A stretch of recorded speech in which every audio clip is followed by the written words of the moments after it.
Good morning बच्चों। तो बढ़ाई जाए गड्डी आगे मैग्नेटिज्म एंड मैटर की। पिछले क्लास लेक्चर 1 में हमने क्या किया था? हमने मैग्नेट के एक तरह से जनरल प्रॉपर्टीज को देखा था। फिर हम बार मैग्नेट पे आए थे, बार मैग्नेट के मोमेंट को देखा था, बार मैग्नेट के कारण फील्ड देखा था, उसके एक्सियल इक्वेटोरियल पॉइंट ये सब किया था। आज हम उसी बार मैग्नेट की चर्चा को और आगे बढ़ाएंगे और इस क्लास में हम देखेंगे क्या क्या? Bar magnet as an equivalent solenoid. Means bar magnet और सोलेनॉइड के फील्ड लाइंस बिल्कुल सिमिलर से होते हैं, वो दोनों एक तरह से इक्विवेलेंट हैं। हम पहले ही देख चुके हैं कि एक लूप तो इक्विवेलेंट होता ही है, पूरा का पूरा एक फाइनाइट लेंथ का सोलेनॉइड भी ले लें तो वो बार मैग्नेट की तरह ही उसके फील्ड लाइंस होंगे। फिर देखेंगे हम किसी बार मैग्नेट को अगर यूनिफॉर्म एक्सटर्नल मैग्नेटिक फील्ड में छोड़ दें तो उस पर क्या टॉर्क लगेगा, उस टॉर्क के कारण उसकी क्या पोटेंशियल एनर्जी होगी, इन बातों की चर्चा करेंगे। फिर आ जाएंगे हम कि एक freely hanging magnet, short bar magnet ले लिया, तो फ्रीली हैंगिंग मैग्नेट को अगर एक्सटर्नल मैग्नेटिक फील्ड में हमने छोड़ा है तो वो फील्ड उस पर यही टॉर्क लगा के ऑसिलेट करवा देगा। तो उस ऑसिलेशन का टाइम पीरियड का एक्सप्रेशन वगैरह निकालना हम इसमें देखेंगे और लास्ट में देखेंगे गॉस लॉ ऑफ मैग्नेटिज्म। इलेक्ट्रोस्टैट में तो हमने गॉस लॉ पढ़ ही चुके हैं, यहां पर भी मैग्नेटिज्म के लिए गॉस लॉ लगाएंगे हम और उसमें क्या चेंजेज आएगा, क्या वही रहेगा या उसमें कुछ चेंजेज होगा, इन बातों को देखेंगे। तो चलिए एक एक करके इनको देखा जाए। Bar magnet as equivalent solenoid, इस चीज को हम पहले थियोरेटिकली समझने की कोशिश करते हैं, एनालिटिकली समझते हैं और फिर हम इसकी मैथमेटिकल एनालिसिस करेंगे। तो आप देखिए, अगर एक सोलेनॉइड की बात करें तो सोलेनॉइड यही होता है ना, ये सोलेनॉइड हो गया। मान लो करंट ऐसे गया, ऐसे आया, ऐसे गया, ऐसे आया, यही चीज करते हैं हम। Okay, right. अब इसमें जो लूप्स हैं इनको जरा मैं अलग अलग बना करके देखूं, ये लूप है, ये लूप है, ये लूप है, ये लूप है। ओके, तो सबके कारण हम ये बात तो अच्छी तरह जानते हैं कि एक सिंगल लूप आपको डाइपोल की तरह बिहेव करता है। यानी एक सिंगल लूप अगर होता है, मान लीजिए कि इसमें करंट ऐसे है तो एंटी क्लॉकवाइज इस तरह से, यानी ये एक बार मैग्नेट की तरह इधर नॉर्थ और इधर साउथ हो गया, राइट। ये एक डाइपोल की तरह हो गया। तो सिंगल लूप का तो हम जानते हैं।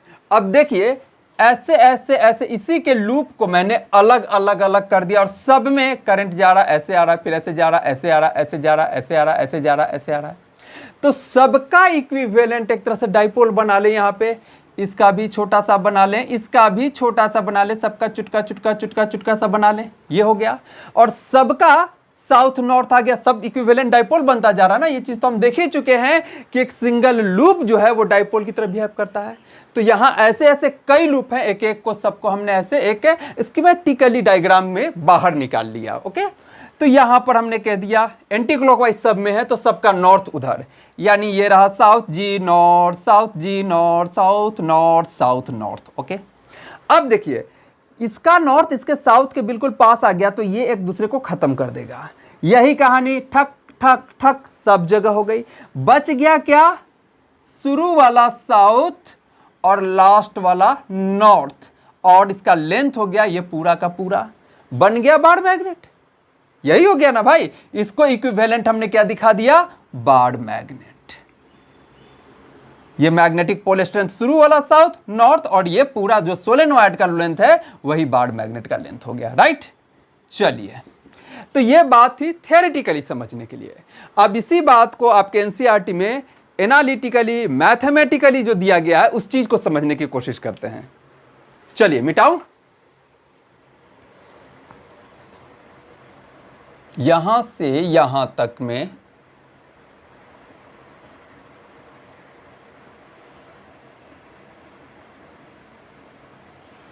ये मेरा एक फाइनाइट लेंथ का सोलेनॉइड हो गया, राइट। ऐसे गया करंट, ऐसे आया और ऐसे अंदर से जा रहा है और ये ऊपर से आ रहा है। ओके, सब में यही कहानी है, यहाँ यहाँ ऐसे ही हम दिखाते हैं ना, डॉट डॉट डॉट ऐसे ऐसे ऐसे और क्रॉस क्रॉस क्रॉस, ये सब चीज़ तो हम लोग पिछले वाले चैप्टर में खूब किया है हमने। ओके, अब इस फाइनाइट लेंथ सोलेनॉइड के कारण इसके सेंट्रल ये वाली लाइन से हम कह रहे हैं कि r दूरी पे इस एक्सियल पोजीशन r दूरी पे बताइए इस पॉइंट पे फील्ड की वैल्यू क्या है। ओके, अगर ये फील्ड की वैल्यू बार मैग्नेट के फील्ड के वैल्यू के बराबर आ जाती है तो हम कह देंगे कि इक्विवेलेंट सोलेनॉइड है। तो उसी मैथमेटिकल अप्रोच के साथ बढ़ रहे हैं। ठीक है, अब देखिए यहां से यहां तक तो कई नंबर ऑफ टर्न्स हैं, तो अगर मुझे इस पूरे के कारण फील्ड निकालना है तो मैथमेटिक्स की टेक्निक क्या कहती है कि भाई एक आप लीजिए एक एलिमेंट और उसके कारण फील्ड निकालिए, उसको इंटीग्रेट कर दीजिए। वही कहानी कर रहे हैं हम। यहां पर मैंने एक ये एलिमेंट लिया, राइट, ये वाला एलिमेंट लिया और ये सर्कुलर एलिमेंट लिया, इसका हम रेडियस a मान लिया जाए। इस सर्कुलर एलिमेंट के कारण यहां पर फील्ड निकाल रहे हैं पहले। चलिए बात समझ में आ रही है ना, सर्कुलर एलिमेंट। ओके, मान लेते हैं कि ये एलिमेंट इसके सेंटर से x दूरी पे था और इसका खुद का विड्थ जो है वो dx है। यहां पर थोड़ा सा दूरी को अच्छे से समझिए, हमने सारी दूरियां सेंटर से ली हैं, यानी ये है इसका सेंटर, एक फाइनाइट लेंथ के सोलेनॉइड का ये है सेंटर। यहां पर एक चीज और ध्यान दीजिए, जो सोलेनॉइड है वो फाइनाइट लेंथ का है, काफी लंबा सोलेनॉइड हम नहीं ले रहे हैं, हम फाइनाइट लेंथ का सोलेनॉइड ले रहे हैं। काफी लंबा सोलेनॉइड में जो था म्यू नॉट एनआई हो जाता था, वो नहीं, यहां पर हम यूनिफॉर्म फील्ड लाइंस नहीं होगी, हल्का सा वो ऐसे बेंडिंग होगी। ये फाइनाइट लेंथ का सोलेनॉइड है। ओके, उसको हम कह रहे हैं कि वो बार मैग्नेट के जैसा है।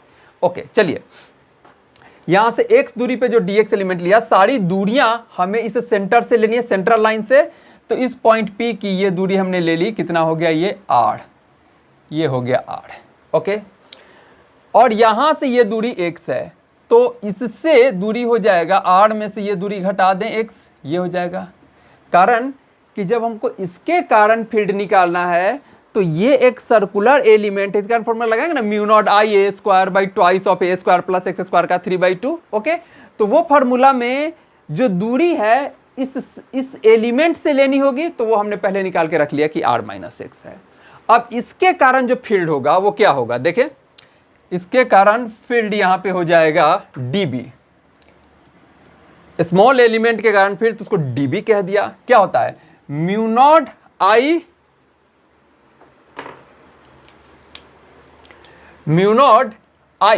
तो आई तो अब ऐसा कर लेते हैं कि इतने एलिमेंट में जो करंट जा रहा है उसको मैंने कह दिया D I. Mu not I की जगह उस एलिमेंट का में जो करंट जा रहा है वो डी आई कह दिया।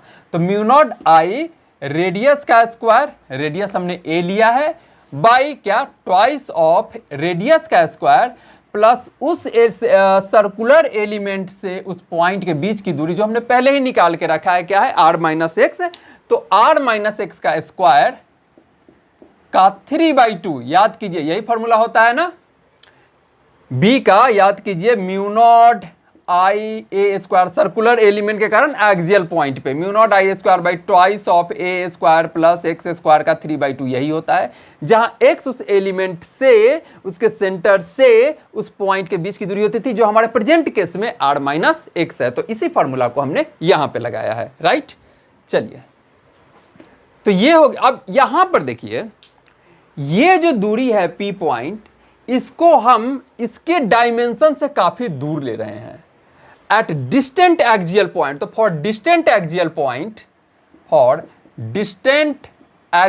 पॉइंट R आपका इसके खुद के लेंथ, इसका लेंथ देखिए 12 मान लेते हैं, ये सेंट्रल पॉइंट है ना, तो सेंट्रल पॉइंट से एक तरफ ये L और दूसरे तरफ L, टोटल लेंथ है मेरा यहां से यहां तक 12 था, राइट।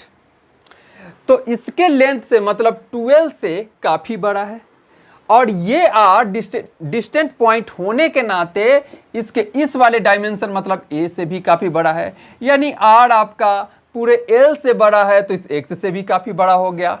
इन सबों को हम मैथमेटिकली अप्लाई करेंगे। यहां पर आप कह रहे हो कि आपका आर इस एक्स से काफी बड़ा है तो इसको इग्नोर करेंगे, आपका आर इस ए से भी काफी बड़ा है तो इसको भी इग्नोर करेंगे। तो देखिए डिनोमिनेटर काफी सिंपल हो जाएगा और आपका डीबी बन के आ जाएगा म्यू नॉट।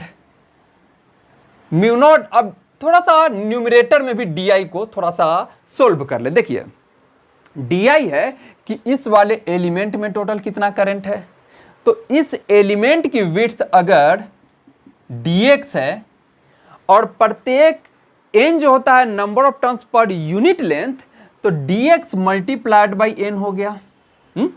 इतने लेंथ में कितने नंबर ऑफ टर्न्स हो गए, और प्रत्येक में i है तो di आपका पूरा निकल गया। ये clear, number of turns per unit length into ये लेंथ, ये विड्थ कह लीजिए, इनटू प्रत्येक में i, तो number of turns per unit length into वो लेंथ, निकल गया total number of turns into i, total current किसमें, इस dx लेंथ में। तो चलिए di को मैं वही लिख दे रहा हूं, क्या, n dxi लिख दिया, और a स्क्वायर पहले से था रख दिया उसको। अब डेनोमिनेटर में जरा देखिए, r की तुलना में x गया तो सीधा सीधी ये r स्क्वायर हो गया, और इसी r की तुलना में ये a भी गया तो ये a स्क्वायर भी गया, ये भी गया, ये भी गया, तो सिर्फ r स्क्वायर बच गया, यानी r स्क्वायर का पावर 3/2। तो देखिए स्क्वायर का पावर 3/2, ये 2 और ये 2 गया, r क्यूब बच गया। क्या हो गया यहाँ पे, mu naught n i a square dx by twice of r cube, ये आ गया, राइट। ये तो इस छोटे से एलिमेंट के कारण है ना, हमें तो पूरे इस फाइनाइट सोलेनॉइड के लिए निकालना है, तो इसको इंटीग्रेट कर दिया जाए तो टोटल b यहां से क्या हो जाएगा, इंटीग्रेशन ऑफ db, यानी integration of this term, okay, that is mu naught n i a square by twice r cube dx। Variable x रह गया सिर्फ, ये सारा कांस्टेंट, ये x माइनस एल से लेके प्लस एल तक इंटीग्रेट कर दें तो पूरा का पूरा ये लेंथ कवर हो गया। क्लियर, सिंपल, माइनस एल से लेके प्लस एल। ओके चलिए, तो बाकी सब कांस्टेंट को निकालिए बाहर, म्यू नॉट आई या एन आई ए स्क्वायर, चल भाई आजा तू बाहर, आर क्यूब, और इंटीग्रेशन dx कहां से लेके माइनस एल से प्लस एल तक, इंटीग्रेशन dx का हो गया x और माइनस एल से लेके प्लस एल तक, यानी कि twice L, total length twice L हो गया। तो that is mu naught n i a square by twice r cube into twice length, right. अब इसी रिजल्ट को थोड़ा सा बस थोड़ा अरेंज कर लें ताकि टोटल मैग्नेटिक मोमेंट के टर्म्स में आ जाएगा। बार मैग्नेट का तो मैग्नेटिक मोमेंट के टर्म्स में आता है ना, और उसी के इक्विवेलेंट दिखाना है, तो इसको थोड़ा सा अरेंज कर लें। देखिए इसको इधर वाला मिटा दे दूं, चलिए इधर वाला मिटा रहा। आपका टोटल मैग्नेटिक फील्ड कितना आया, mu naught n i a square by twice r cube into 2l। ये 2 अभी उड़ाना नहीं है, ये 12 पूरे लेंथ में जाएगा, मैग्नेटिक मोमेंट बनाने के काम आएगा। तो देखिए अब हम इसे लिख सकते हैं mu naught into n i, जानबूझ के ना ऊपर नीचे में पाई से मल्टीप्लाई और डिवाइड कर रहा हूं ताकि पाई a स्क्वायर एरिया बने, मोमेंट में वो एरिया काम आएगा हमें, एन आई पाई ए स्क्वायर, ओके, तो नीचे भी पाई आ जाएगा, ठीक है, कोई बात नहीं, इंटू 2l। अब देखिए यहाँ पे i into pi A square एक टर्न का मैग्नेटिक मोमेंट हो गया, आई ए एक टर्न का हो गया, और n into 2l total number of turns हो गए, number of turns per unit length into total length, total number of turns, और i इंटू एरिया एक का मैग्नेटिक मोमेंट, तो एक का मैग्नेटिक मोमेंट इंटू टोटल जितने टर्न हैं, ये टोटल यहां से यहां तक में टोटल मैग्नेटिक मोमेंट निकल गया। क्लियर हुआ, चलिए थोड़ा सा और साइड में देख लीजिए। अब भाई एक लूप का मैग्नेटिक मोमेंट क्या हो जाएगा, आई इंटू एरिया, यानी आई इंटू पाई ए स्क्वायर, राइट। ऐसे ऐसे कितने टर्न हैं यहां से लेके यहां तक, अगर n पर यूनिट लेंथ में है और टोटल लेंथ 2l है तो number of turns per unit length into total length, तो तो ये सारा का सारा नंबर ऑफ टर्न से मल्टीप्लाई कर दीजिए तो ये टोटल मैग्नेटिक मोमेंट बन गया, यहां से यहां तक बन गया टोटल मैग्नेटिक मोमेंट, राइट। तो हो गया mu naught into total magnetic moment by 2 into r cube. Okay, अब थोड़ा सा इसको और अरेंज कर लेते हैं, म्यू नॉट बाई 4 के टर्म्स में कर लेते हैं। तो ऊपर नीचे फिर 2 से मल्टीप्लाई कर देते हैं, तो ऊपर वाला 2 को इस m के साथ ले आइए और म्यू नॉट बाई ये स्टैंडर्ड, ये कांस्टेंट होता है ना स्टैंडर्ड कांस्टेंट, तो उसके टर्म्स में लाने के लिए ऐसा कर रहे हैं। अब देखिए आ गया, एक बार मैग्नेट के कारण एक्सियल डिस्टेंट एक्सियल पॉइंट पे यही फील्ड होता है ना, पिछले क्लास में हमने किया था कि एक्सियल पॉइंट पे ये और इक्वेटोरियल पॉइंट पे m/r³। तो यही तो दिखाना था कि bar magnet as equivalent solenoid, दोनों के कारण फील्ड सेम आ गया, यानी हमारा बार मैग्नेट क्या है, इक्विवेलेंट सोलेनॉइड की तरह है। एनालिटिकली हमने पहले देख लिया था, मैथमेटिकली ये बात यहां पर आ गई। ठीक है, चलिए मिटाऊं। अब हम देखें कि इस बार मैग्नेट को एक्सटर्नल यूनिफॉर्म मैग्नेटिक फील्ड में रख दें तो उस पर क्या टॉर्क लगेगा, उस टॉर्क की वजह से क्या पोटेंशियल एनर्जी होगी, इन चीजों को देखा जाए। ठीक है, चलिए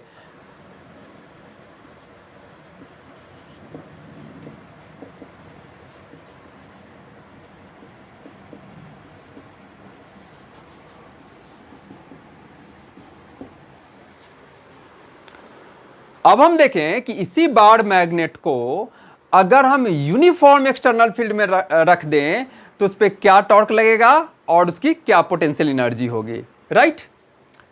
चलिए ये मान लेते हैं कि यहां पर फील्ड का डायरेक्शन ऐसे है, यूनिफॉर्म मैग्नेटिक फील्ड है, उसका डायरेक्शन ऐसे है, और एक बार मैग्नेट, ये रहा मेरा बार मैग्नेट, ओके, जिसका मान लेते हैं कि ये साउथ है और ये नॉर्थ है। ये बार मैग्नेट ऐसे बना दीजिए, इस फील्ड के साथ थीटा एंगल पे अभी है, तो कितना टॉर्क इस पे लगेगा, हम तो जानते हैं कि m क्रॉस b होता है, बस उसी को बार मैग्नेट के लिए निकाल ले रहे हैं। अब ये नॉर्थ पोल है, नॉर्थ पोल की मैग्नेटिक स्ट्रेंथ को हम प्लस m से दिखाते हैं, पोल स्ट्रेंथ को, और साउथ पोल को माइनस m से। तो उसी इलेक्ट्रोस्टैट की तरफ पे बिल्कुल कि प्लस q पे QE फोर्स लगेगा, तो प्लस m पे ये मैग्नेटिक फील्ड MB फोर्स लगा देगा, और माइनस m पे अपोजिट लगा देगा, क्योंकि ये नेगेटिव है तो ये इतना लगा देगा। यहां पर ये ध्यान देना है, माइनस के कारण हमने डायरेक्शन अपोजिट दिखाया, यहां पर मैग्नीट्यूड फिर माइनस नहीं लिखना है, माइनस से हमने डायरेक्शन दिखा दिया कि ये अपोजिट लग रहा है। तो देख रहे हो ये कपल बना दिया, तो कपल बना दिया तो कितना इस पे टॉर्क लगेगा, इस कपल का टॉर्क कितना होगा देख ले। कपल का टॉर्क निकालने का सबसे आसान तरीका क्या होता है कि कपल वाली लाइन को बढ़ाइए और दोनों कपल के बीच परपेंडिकुलर डिस्टेंस, तो जितना फोर्स लग रहा है, किसी एक का फोर्स ले लीजिए, दोनों तो इक्वल ही है ना, किसी एक का फोर्स ले लीजिए और वही परपेंडिकुलर डिस्टेंस, यानी कि ये दोनों MB और माइनस MB लग रहा है ना, इसका परपेंडिकुलर डिस्टेंस। तो उसके लिए थोड़ा सा इसको मैं ठक ठक ठक ठक ठक बढ़ जा, और यहां से यहां पर परपेंडिकुलर डाल दीजिए। ओके, ये पूरा लेंथ हम स्टैंडर्ड क्या लेते हैं, इधर भी L इधर भी L, ट्वाइस L लेते हैं। ओके, तो ट्वाइस L का ये देखिए, ये एंगल थीटा है ना, तो वही एंगल यहां भी थीटा हो जाएगा। ओके, तो इस ट्वाइस L का ये बन जाएगा साइन थीटा, और वही मुझे चाहिए परपेंडिकुलर डिस्टेंस बिटवीन ये दोनों फोर्स के बीच में, कपल का वैसे ही निकालते हैं। तो ये मेरा बन गया यहां से यहां तक ट्वाइस L का साइन थीटा, यहां से लेके यहां तक डिस्टेंस। अब इसका टॉर्क सिंपल क्या हो जाता है भाई, कपल में लगने वाला force M into B, net force तो जीरो होगा ना, नेट फोर्स तो इधर और इधर जीरो होगा, पर हम टॉर्क निकालना चाह रहे हैं, तो कोई एक फोर्स ले लीजिए दैट इज MB, कोई एक फोर्स ले लीजिए MB इंटू दोनों फोर्स के बीच की दूरी that is twice L sine theta. हो गया। अब M इंटू 2L को एक साथ रख लीजिए, क्यों, मोमेंट के टर्म्स में लाना चाह रहे हैं ना, और इंटू हो गया B साइन थीटा, इसको लिख दीजिए magnetic pole strength into length, बन गया जी ये मैग्नेटिक मोमेंट, और इंटू MB साइन थीटा। अब वेक्टर फॉर्म में लिखिएगा तो इसको लिख लीजिए M क्रॉस B, शुरू से ही पढ़ते आए हैं, ये बार मैग्नेट के लिए देखना था तो थोड़ा अलग करके निकाल लिए, अदरवाइज लूप वगैरह के कारण तो हम सारा कुछ पिछले चैप्टर में देख ही चुके हैं। M क्रॉस B वाला वही चीज आ गया, M क्रॉस B, यहां भी बार मैग्नेट इक्विवेलेंट ही है ना दोनों, तो सारी कहानी बात तो एक ही जैसी आ रही है। ओके, तो ये टॉर्क लग रहा है उस पे M क्रॉस B, ये टॉर्क के कारण ये फील्ड इस पे जब ये टॉर्क लगाएगा तो उसकी पोटेंशियल एनर्जी कितनी हो जाएगी, राइट। जैसे एक ग्रेविटेशनल फील्ड में जब आप किसी बॉल को h हाइट पे रखे हुए हो तो उसकी पोटेंशियल एनर्जी mgh होती है ना। तो इस यूनिफॉर्म मैग्नेटिक फील्ड में इसके एक पार्टिकुलर इंक्लाइनेशन थीटा पे उसकी पोटेंशियल एनर्जी क्या होगी, ये चीज को देख रहे हैं। चलिए, बेसिकली पोटेंशियल एनर्जी किसे कहते हो, आप सिंपल देखो, ग्रेविटेशनल के कंटेक्स्ट में समझना काफी आसान है। सरफेस पे एक बॉल रखा हुआ है, आपने उसे उठाया और h हाइट ऊपर ले आए, ग्रेविटेशनल फील्ड नीचे लग रही है, उसके अगेंस्ट में आपने mg लगाया, उसका तो mg नीचे लग रहा था ना, तो आपने उसके अगेंस्ट में इक्वल फोर्स लगा के उसको यहां तक उठाए, तो आपके द्वारा किया गया वर्क उसका पोटेंशियल एनर्जी बन गया, ओके, mgh। वैसा ही हम यहां कर लेते हैं, हम कहते हैं कि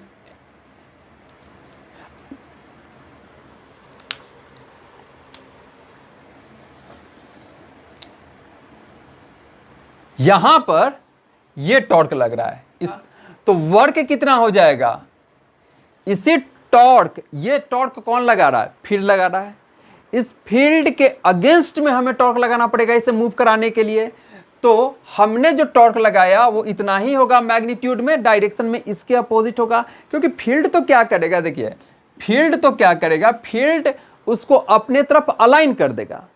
आपको अगर इसे उसके अगेंस्ट में किसी थीटा पे लाना है तो आपको वर्क करना पड़ेगा, और आप ही का वर्क सिस्टम का पोटेंशियल एनर्जी बन जाएगा।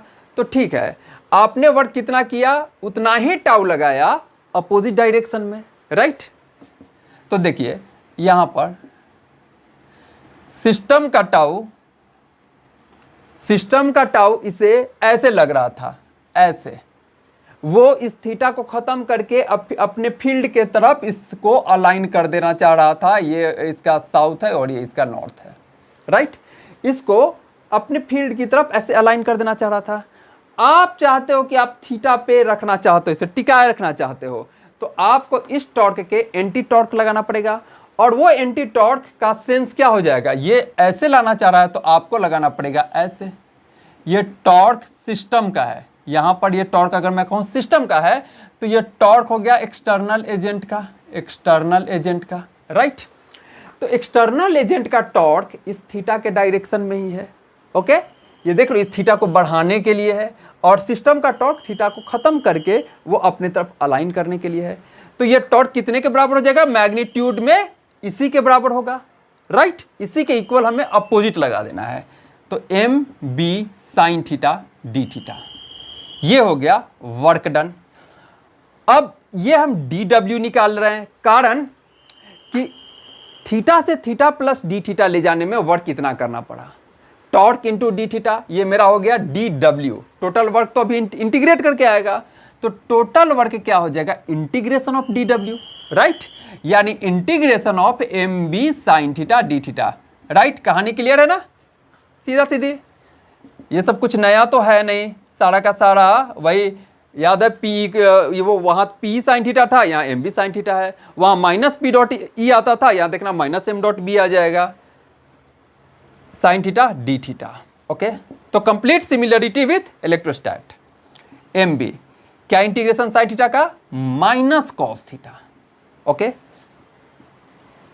अब हम ये लें कि इसको हम थीटा 1 से लेके थीटा 2 तक ले जाने में मुझे कितना वर्क करना पड़ा, तो ये वर्क मैं निकाल लूं कि थीटा 1 से पोजीशन से थीटा 2 तक ले जाने में मुझे कितना वर्क करना पड़ा, एक पोजीशन से दूसरे पोजीशन में, वही वर्क पोटेंशियल एनर्जी में जाके चला गया। तो चलिए थीटा 1 से थीटा 2, तो ये हो गया थीटा 1 से थीटा 2, ओके। यानी माइनस एम बी, अब इसकी वैल्यू को पुट कर दें तो minus M B cos of theta 2 में से, ये माइनस को मैं बाहर निकाल ले रहा हूं, ये माइनस एम बी मैं बाहर निकाल ले रहा हूं, cos of theta 2 minus cos of theta 1, clear. ये माइनस मैंने बाहर निकाल लिया, तो cos of upper limit minus cos of lower limit, okay. यानी अब जरा देखना, minus M B cos theta 2 minus M B cos theta 1, ये माइनस तो दोनों के साथ था ना, ये माइनस को मैंने यहां खींच लिया था, और ये बीच वाला माइनस होता है upper limit minus lower limit.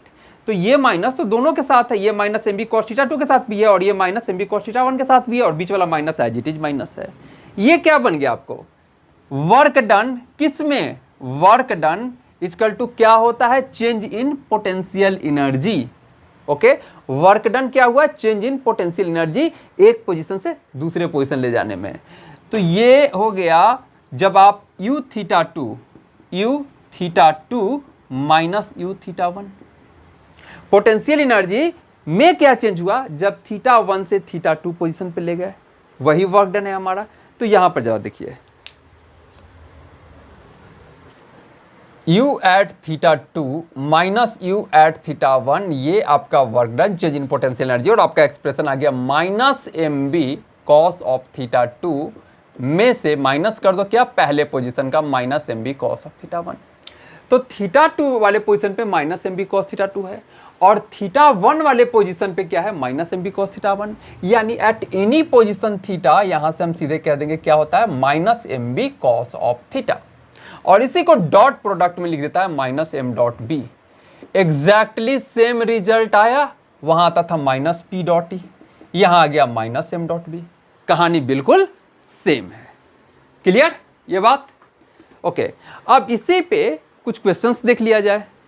ये क्लियर हो गया? तो डायरेक्ट आपने ये ध्यान में रख लेना है, ये वाला रिजल्ट क्या, पोटेंशियल एनर्जी का minus M B cos theta, minus M B cos theta, सीधे ये रिजल्ट आपने ध्यान रखना है, potential energy at any theta. Okay, चलिए अब इसी पे अब कुछ न्यूमेरिकल्स देख लिए जाए तो फर्दर क्लैरिटी हो जाएगी। चलिए कुछ क्वेश्चंस देखते हैं। मान लीजिए टॉर्क वाले पे ही देख लें हम। आप जानते हो कि टॉर्क इक्वल टू होता है जी क्या, एम क्रॉस बी। मैंने कहा कि एक मैग्नेट है जो जिसका कि मैग्नेटिक मोमेंट आई डायरेक्शन में 5I एम्पियर मीटर स्क्वायर, और ये मैग्नेटिक फील्ड में है I प्लस 2J, इस वाले मैग्नेटिक फील्ड में है। तो बताइए कितना टॉर्क लग रहा होगा, कर दें सीधा M cross B. Torque equal to क्या हो गया जी, एम क्रॉस बी। ओके, यानी 5I को क्रॉस प्रोडक्ट कर दीजिए किसके साथ, I प्लस 2J के साथ। I क्रॉस I सेम में क्रॉस प्रोडक्ट 0, और I क्रॉस J के, यानी 5 दूना 10 के डायरेक्शन में। टॉर्क की बात कर रही है, यूनिट आ गया न्यूटन मीटर। क्लियर?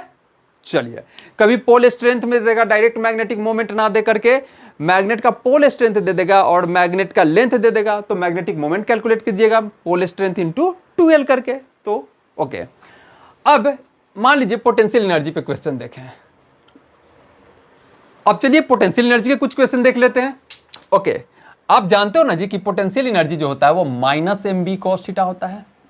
ये माइनस साइन ध्यान में रख लीजिएगा, minus M B cos theta होता है। ओके, अब हम सिंपल कहें कि भाई क्वेश्चन ये है कि थीटा 1 इक्वल टू 0 डिग्री था, यानी वो मैग्नेटिक फील्ड के अलोंग था, वहां से आप उसको मैग्नेटिक फील्ड के एंटी पैरेलल लाइए, 180 डिग्री पर लाइए, तो बताइए कि वर्क डन या चेंज इन पोटेंशियल एनर्जी कितना हुआ।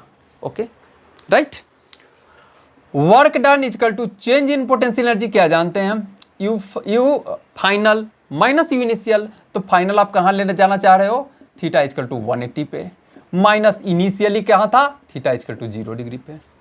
ठीक है, फॉर्मूला हम जानते हैं minus M B cos theta, तो यह हो जाएगा minus M B cos of 180 degree में से माइनस कर दीजिए किसको, minus M B cos of 0 degree. ये माइनस इस फॉर्मूले के साथ है, तो 180 डिग्री में भी है minus M B cos 180 degree, और 0 डिग्री में भी है minus M B cos 0 degree. तो इस माइनस को फिर से मैं इंफेसाइज कर रहा हूं, ध्यान में रखना है। अब कॉस 180 डिग्री तो खुद -1 होता है, तो माइनस माइनस प्लस 1 हो गया, देखिए एम बी, और कॉस 0 डिग्री 1 होता है, तो यहां से ये माइनस माइनस प्लस हो जाएगा, यानी एम बी, और ये माइनस माइनस प्लस होकर फिर से एम बी बन गया, that is twice M B. Right, अब यहां पर एक चीज और ध्यान दीजिए, थीटा इक्वल टू 0 डिग्री जो पोजीशन होता है उसको हम कहते हैं स्टेबल इक्विलिब्रियम। स्टेबल इक्विलिब्रियम क्योंकि फील्ड उसको अपने अनुसार बिल्कुल अलाइन करके रखता है, तो ये स्टेबल पोजीशन में है, ये होता है stable equilibrium. Theta equal to 0 degree, और एक थीटा इक्वल टू वहां से सीधे आप एक 180 कर दीजिएगा तो वो हो जाएगा एंटी पैरेलल ऑफ फील्ड। तब इसको हम बोलेंगे अनस्टेबल इक्विलिब्रियम। देखिए इक्विलिब्रियम अभी भी है लेकिन अनस्टेबल है, अनस्टेबल इक्विलिब्रियम, उसको हम बोलेंगे अनस्टेबल इक्विलिब्रियम। हाँ, यहां पर एक चीज आप देख सकते हैं कि देखिए इक्विलिब्रियम पोजीशन हम किसे कहते हैं? इक्विलिब्रियम पोजीशन हम कहते हैं जहां की नेट फोर्स 0 हो, राइट। तो आप देखिए अगर ये थीटा, मान लीजिए कि मैग्नेटिक फील्ड इधर है और डाइपोल आपका ये बार मैग्नेट इधर की तरफ है, यानी कि इसका नॉर्थ इधर और साउथ इधर, तब तो आप कहिएगा कि बिल्कुल ये फील्ड ने इसको अलाइन करके रखा है, थीटा इक्वल टू 0 डिग्री बन गया। Okay, right.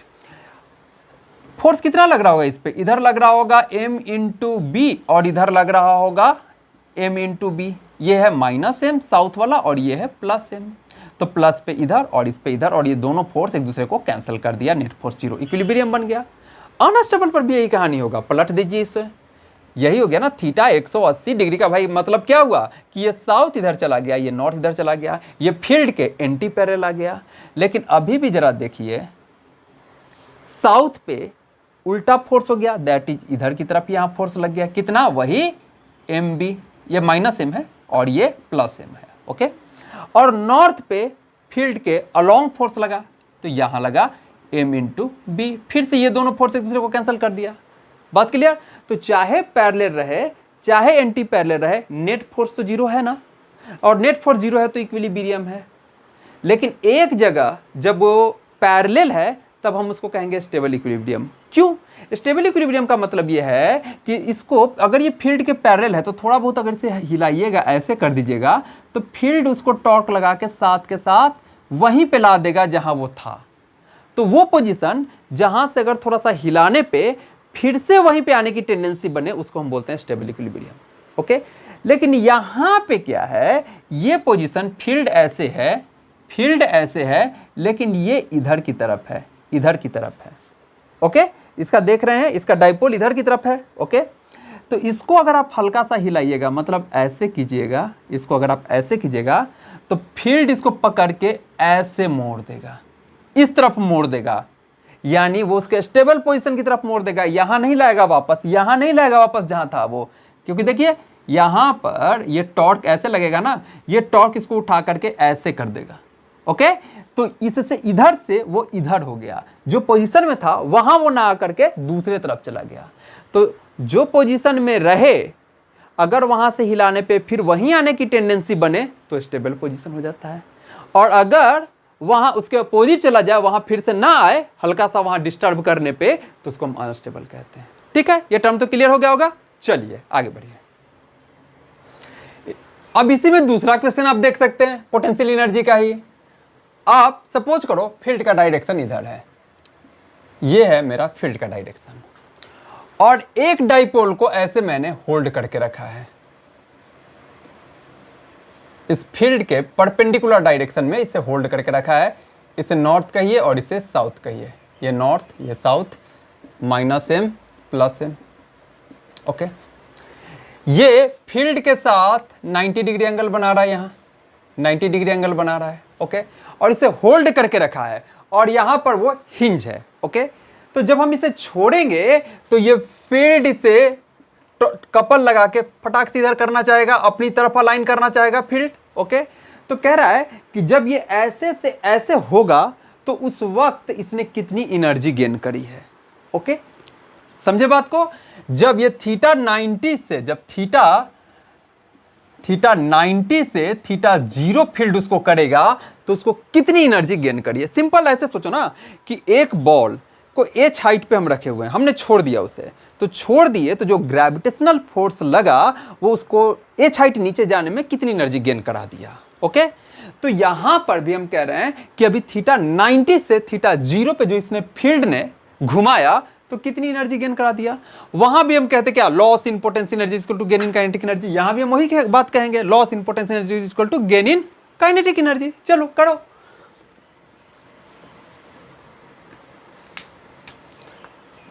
Loss in potential energy is equal to क्या बन जाएगा, gain in kinetic energy. Loss in potential energy, loss मतलब पहले ज्यादा था बाद में कम है, तो initial minus potential energy initial minus potential energy final, यही बन गया इसका डेल्टा के gain in kinetic energy, right. Initially वो 90 डिग्री वाले पोजीशन पे था और पोटेंशियल एनर्जी का फॉर्मूला होता है माइनस पीई कॉस थीटा, तो माइनस पीई कॉस 90 इनिशियली था। फाइनली वो 0 डिग्री पे चला गया, यानी माइनस पीई कॉस 0 डिग्री उसका फाइनल, यही बन गया इसका क्या, डेल्टा के इतना ही काइनेटिक एनर्जी गेन करेगा। कॉस 90 0, तो ये बन गया 0 माइनस कॉस 0 1, तो 1 ये बन गया माइनस पी और minus minus plus P, right. Okay, cos 0 1 हो गया, तो 1 हो गया तो ये माइनस था ही ना, माइनस पी और बाहर वाला माइनस उसको पकड़े प्लस कर दिया, तो पी इजकल टू हो गया डेल्टा के। यानी कितनी काइनेटिक एनर्जी गेन करी भाई, ओ एक मिनट, पीई ना लिखे भाई, यहाँ मैग्नेटिक फील्ड में आ गए हैं तो एमबी किया जाए, इसे लीजिए, इसको भी एमबी कर दीजिए और एमबी कर दीजिए। Okay okay okay okay MB, तो डेल्टा के इसने कितना गेन करा, एमबी। अब इसे में थोड़ा और भी चेंज कर सकता है, क्या देगा कि इसका मोमेंट ऑफ इनर्शिया आई है जी, तो यहां पर जब ये ऐसे 0 डिग्री बन रहा था, जिस वक्त ऐसे से ऐसे हुआ, उस वक्त बताइए कि ओमेगा कितना है, उस वक्त ओमेगा कितना है, तो काइनेटिक एनर्जी को आप हाफ आई ओमेगा स्क्वायर से इक्वेट करा दो। यहां पर ये चीज ऐसे हिंज था, ये चीज ऐसे से ऐसे हुआ, तो इस वक्त इसकी रोटेशनल काइनेटिक एनर्जी ही होगी, तो ये काइनेटिक एनर्जी क्या हो गई, इसे को कर दीजिए हाफ आई ओमेगा स्क्वायर, और वहां पूछ रहा है कि उस वक्त उसकी ओमेगा क्या होगी, तो लीजिए यहां से निकाल लीजिए, उसी में थोड़ा बहुत चेंज कर दिया, और क्या 2mb/i का अंडर रूट ये बन गया ओमेगा। क्लियर, कहानी समझ में आ गई। चलिए अब एक और क्वेश्चन देखते हैं, एनसीईआरटी का है, चलिए मिटाता हूं इसे। चलिए अगला क्वेश्चन आपके एनसीईआरटी बुक से, अच्छा सा कंसेप्चुअल क्वेश्चन है। देखिए, एक ये सर्कल एज्यूम कर लीजिए, ये एक सर्कल एज्यूम कर लिए, और इसके सेंटर पे एक डाइपोल है P, ये डाइपोल है, राइट। कुछ डाइपोल इधर इधर रखे हुए, यहां पर यहां पर यहां पर यहां पर यहां पर यहां पर, यहां पर वाला डाइपोल Q1 है, यहां पर वाला डाइपोल Q2 है, यहां पर वाला डाइपोल Q3 कह दीजिए, यहां पर वाला डाइपोल Q4 है, यहां पर वाला डाइपोल Q5 है, और यहां पर वाला डाइपोल Q6 है। ये सब डाइपोल्स रखे हुए हैं। तो क्वेश्चन हमसे पूछ रहा है कि इनमें से कौन सा कॉम्बिनेशन, मतलब कौन कौन सा डाइपोल, ये या ये इक्विलिब्रियम में नहीं है, इनमें से कौन कौन सा डाइपोल, क्वेश्चन ए कह दें, which dipoles are not in equilibrium. पहला क्वेश्चन ये कह दिया, नॉट इन इक्विलिब्रियम।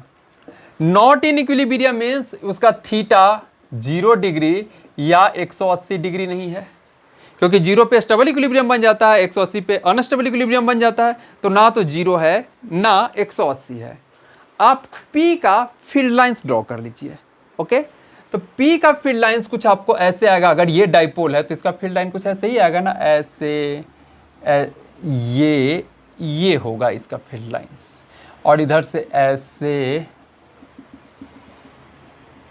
ये होगा इसका फील्ड लाइंस, राइट। इधर से ऐसे, इसकी डायरेक्शन को थोड़ा क्लियरली दिखा दूं, ऐसे ऐसे ऐसे ऐसे ऐसे ऐसे ऐसे ऐसे, ओके। तो आप देखिए यहां पर इस पोजीशन पे देखिए, फील्ड ऊपर की तरफ और ये नीचे की तरफ, थीटा 180, इसके लिए थीटा क्या बन जाएगा 180। यहां पर देखिए ये डाइपोल भी इधर और फील्ड भी इधर, तो इसके लिए थीटा क्या बन गया 0 डिग्री। यहां पर देखिए फील्ड ऐसे और डाइपोल भी ऐसे, फील्ड ऐसे और ये डाइपोल भी, ये वाला डाइपोल भी ऐसे, तो फिर यहां बन गया थीटा कितना 0 डिग्री। यहां पर देखिए फील्ड ऐसे और डाइपोल आपका ऐसे, तो थीटा बन गया यहां कितना 180 डिग्री। तो थीटा 0 और 180 ये सब पोजीशन क्या होते हैं इक्विलिब्रियम के, चाहे स्टेबल हो चाहे अनस्टेबल हो, पर यहां पर इन पोजीशंस पे ना तो 0 है ना 180 है, राइट। ये फील्ड लाइंस के हिसाब से ना तो 0 है ना 180 है, तो ये दोनों पोजीशन मतलब P के साथ Q1 कॉम्बिनेशन और P के साथ Q2 कॉम्बिनेशन जो है, ये दोनों क्या हो गए, नॉट इन इक्विलिब्रियम। अब दूसरा क्वेश्चन कह रहा है इसी का कि कहां कहां पे स्टेबल इक्विलिब्रियम में है और कहां कहां पे अनस्टेबल इक्विलिब्रियम है। कौन कौन कॉम्बिनेशन, कॉम्बिनेशन ऑफ आप कह लो स्टेबल इक्विलिब्रियम और दूसरा अनस्टेबल इक्विलिब्रियम। ओके, तो अभी जो पिक्चर हम लोग बनाए हैं उसी से क्लियर हो जाएगा। उसे चलो फील्ड लाइंस को थोड़ा सा चलो डार्क ही कर देता हूं, ताकि ये रहा जी इसका फील्ड लाइंस, ये रहा इसका फील्ड लाइंस, ये रहा इसका फील्ड लाइंस, ये रहा। ओके, चलिए जहां जहां 0 था वहां वहां स्टेबल है, यानी Q3 और Q6 पे स्टेबल है, तो स्टेबल वाले का क्या हो जाएगा, P के साथ Q3 का कॉम्बिनेशन और P के साथ Q6 का कॉम्बिनेशन, 0 डिग्री 0 डिग्री। चलिए P के साथ Q3 का कॉम्बिनेशन और P के साथ Q6 का कॉम्बिनेशन, स्टेबल इक्विलिब्रियम। अनस्टेबल कहां कहां, जहां जहां 180 है, जहां डाइपोल मोमेंट फील्ड के साथ 180 डिग्री एंगल बना रहा है, जहां डाइपोल मोमेंट फील्ड के साथ, ये देखिए ये डाइपोल ऐसे था, यहां पर ये डाइपोल ऐसे था, फील्ड ऐसे था। ओके, तो आप इस P का Q4 के साथ, इस P का Q5 के साथ आपका आ गया क्या, अनस्टेबल इक्विलिब्रियम। ओके, इसी का क्वेश्चन का तीसरा पार्ट था कि most configuration with least configuration with जिसकी की पोटेंशियल एनर्जी मिनिमम हो, राइट। आपको पता है कि स्टेबल इक्विलिब्रियम पोजीशन वो पोजीशन होता है जहां की पोटेंशियल एनर्जी मिनिमम होती है। फिर वही ग्रेविटेशन को लेके चले आओ, अगर आप एक बॉल को H0 कर दिया तो पोटेंशियल एनर्जी 0 हो गई, यानी वो ग्राउंड पे है। तो उससे ऊपर कहीं भी ले जाओगे तो पोटेंशियल एनर्जी बढ़ रही है। ओके, तो सबसे और स्टेबल भी कहां पे है, ग्राउंड पे वो स्टेबल है। तो जो स्टेबल पोजीशन होता है वहां पर पोटेंशियल एनर्जी मिनिमम होती है। अरे भाई एनर्जी कम होगा तब तो स्टेबल रहेगा, एनर्जी ज्यादा रहेगा तो उथल पुथल मचाता रहेगा, सीधी सीधी बात है। तो स्टेबल इक्विलिब्रियम वो पोजीशन है जहां पोटेंशियल एनर्जी मिनिमम होती है, और स्टेबल इक्विलिब्रियम वो है जहां थीटा 0 डिग्री है। तो इस लिहाज से तो यहां भी और यहां भी दोनों जगह स्टेबल इक्विलिब्रियम है। तो दोनों जगह के हिसाब से देखिए, यहां भी potential energy minus M B cos 0 1 हो जाएगा, यहां भी minus potential energy minus M B हो जाएगा। Okay, right. पर इस डाइपोल इसके कंटेक्स्ट में बात देखनी है ना, सेंटर पे जो रखा हुआ है, बात तो आपको उसके कंटेक्स्ट में देखनी है, इसके कंटेक्स्ट में, इस डाइपोल के कंटेक्स्ट में।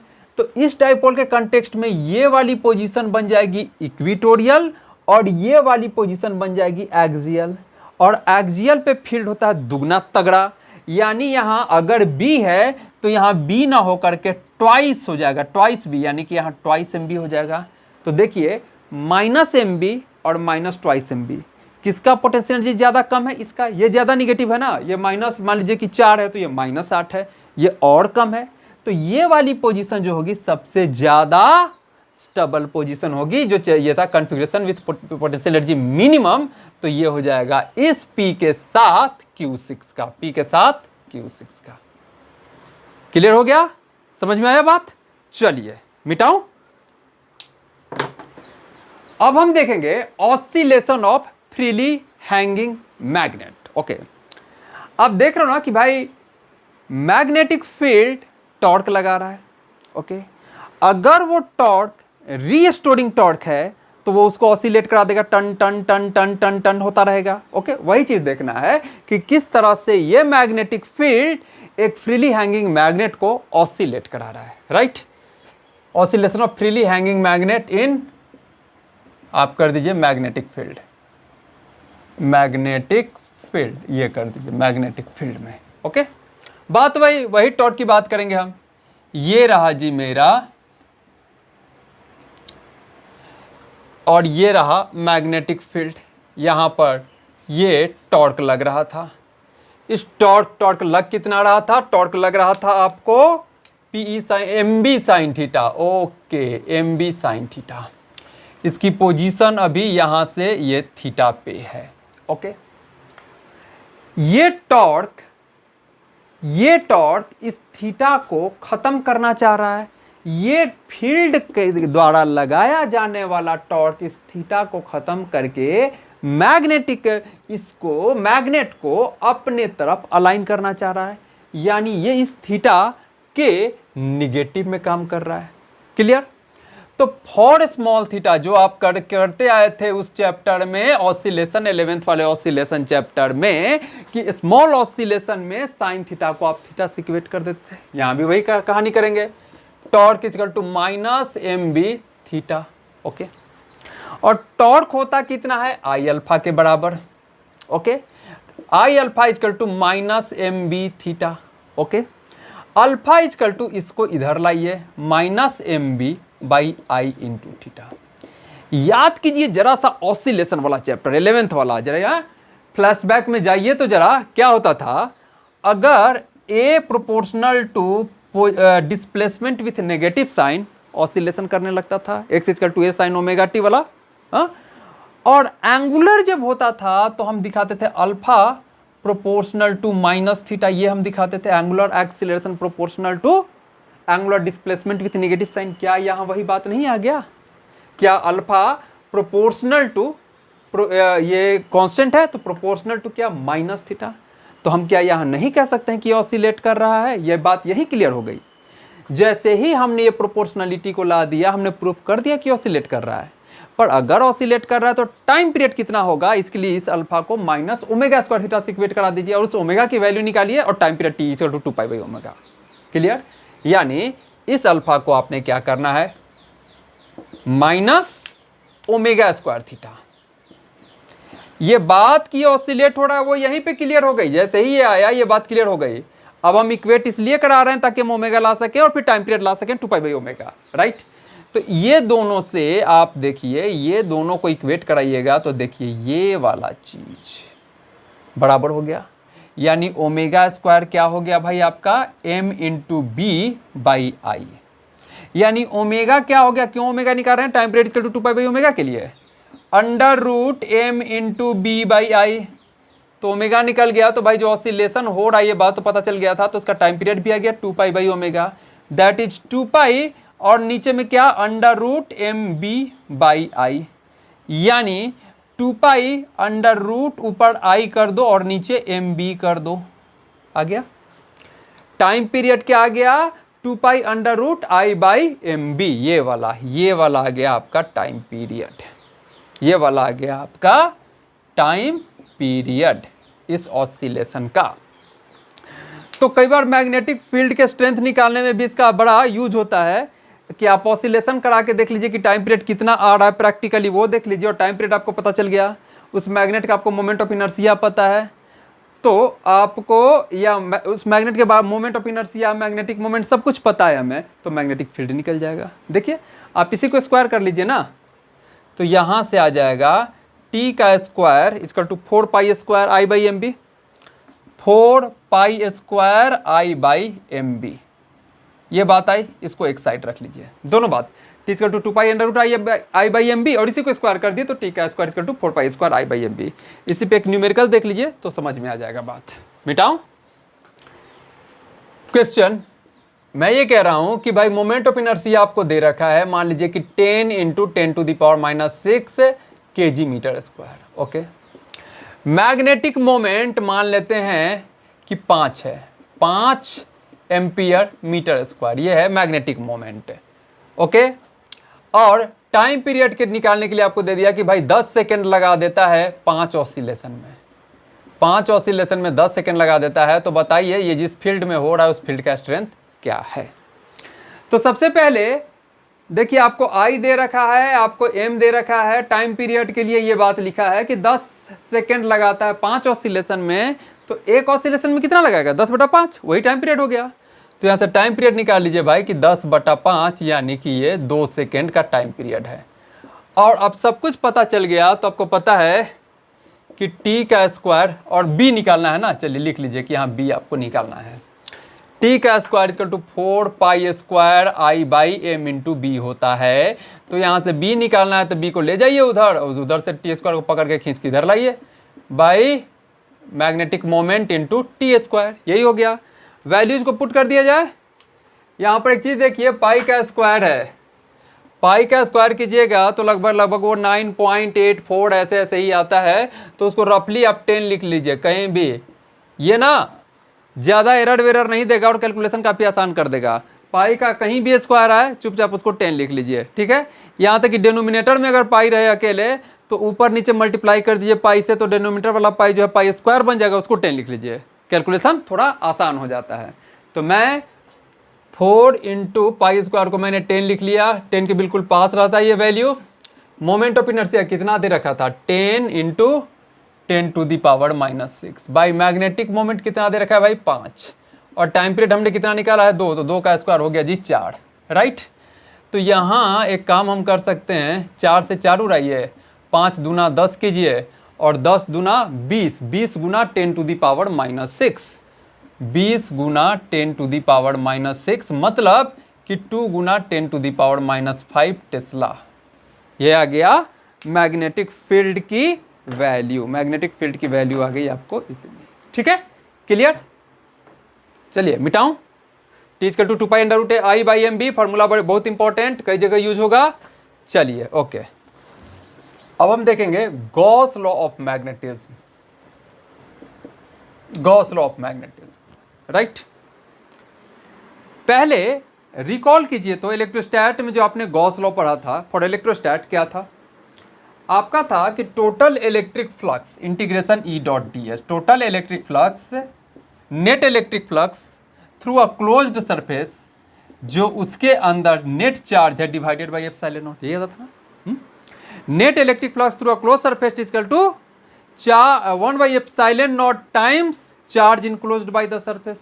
ओके, जरा देखिए यहाँ पर, अगर हम इसी को मैग्नेट में लिखना चाहें तो चलिए, नेट मैग्नेटिक फ्लक्स लिख लिया। आप कहते हो चार्ज के करस्पॉन्डिंग यहाँ पोल स्ट्रेंथ होता है, तो आपने कह दिया एम इन, और एप्सिलॉन नॉट की जगह यहाँ म्यू नॉट ऊपर चला जाता है, यही करते हैं ना, वहाँ 1/4 पाई एप्सिलॉन नॉट होता है, यहाँ म्यू नॉट बाई 4 पाई होता है, यानी एप्सिलॉन नॉट की जगह म्यू नॉट ऊपर चला जाता है, तो इंटू म्यू नॉट, ऐसा लिखना चाहते हो आप, ठीक है लिख सकते हो, लिख लिया आपने।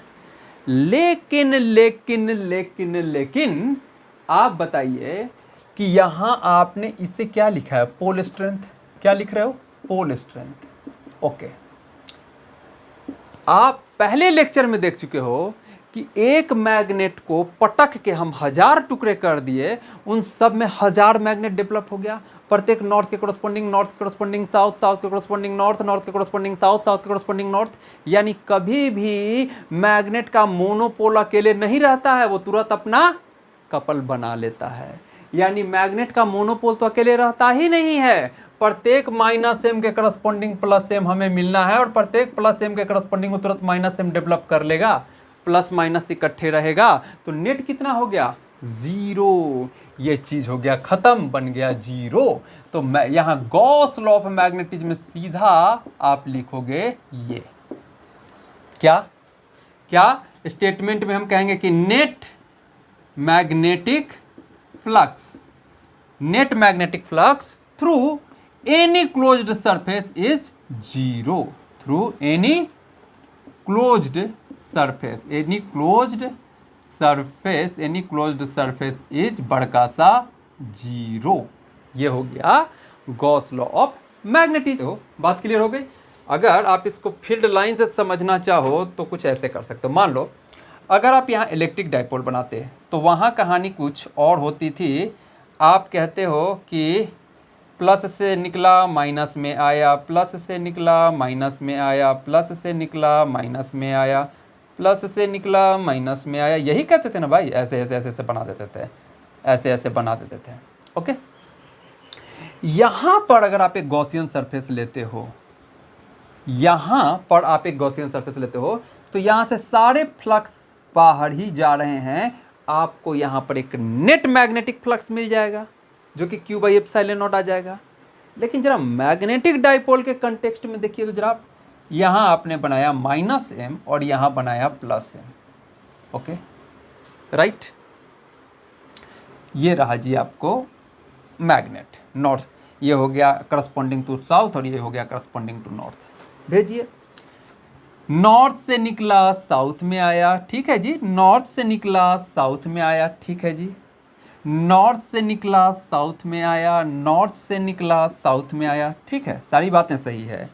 लेकिन लेकिन लेकिन लेकिन लेकिन मैग्नेट के अंदर क्या होता है, मैग्नेट के अंदर उल्टा हो जाता है, साउथ से निकलता है नॉर्थ में जाता है, साउथ से निकलता है नॉर्थ में जाता है। बाहर तो ठीक है, लेकिन अंदर तो कहानी ये हो जाती है, साउथ से निकलता है नॉर्थ में जाता है। यहाँ अंदर चाहे बाहर प्लस से निकल रहा था माइनस में जा रहा था। तो यहाँ जब आप एक गॉसियन सरफेस लीजिएगा, यहाँ पर एक मिनट, अब जब यहाँ पर आप एक गॉसियन सरफेस लीजिएगा, राइट, थोड़ा सा जिगजैग सा हो गया है, इसको समझने की कोशिश कीजिए। इसको थोड़ा मैं अलग कलर से कर देता हूँ ताकि क्लैरिटी रहे। फील्ड लाइंस, ये मेरे हो गए फील्ड लाइंस, ये मेरे हो गए फील्ड लाइंस, ये मेरे हो गए फील्ड लाइंस, ये मेरे हो गए फील्ड लाइंस, ये मेरे हो गए फील्ड लाइंस, ये मेरे हो गए फील्ड लाइंस, और ये लिया हमने गॉसियन सरफेस, ये लिया हमने गॉसियन सरफेस। तो यहाँ से अंदर की तरफ जितने भी फील्ड लाइंस बाहर निकल रहे हैं, जितने भी फील्ड लाइंस यहाँ से बाहर निकल रहे हैं, वो सब घूम करके यहाँ अंदर आएंगे, और अंदर आएंगे तो वो साउथ टू नॉर्थ आएंगे, और बाहर नॉर्थ टू साउथ, यानी जो निकल रहे हैं वो फिर यहाँ अपोजिट डायरेक्शन में आएंगे। तो जितना आउटवर्ड फ्लक्स उतना ही inward flux, net magnetic flux zero. तो वही बात तो कह रहा ना कि net magnetic flux through any closed surface is zero. देख लिए, तो ये था गॉस लॉ ऑफ मैग्नेटिज्म। तो चलिए, बार मैग्नेट की तो कहानी हमने काफी कर ली भाई, काफी कुछ उसके बारे में देखा। अब हम अगले लेक्चर में देखेंगे अर्थ के मैग्नेटिक फील्ड के बारे में। तो ठीक है, मन लगा के पढ़ते रहिए। Thank you.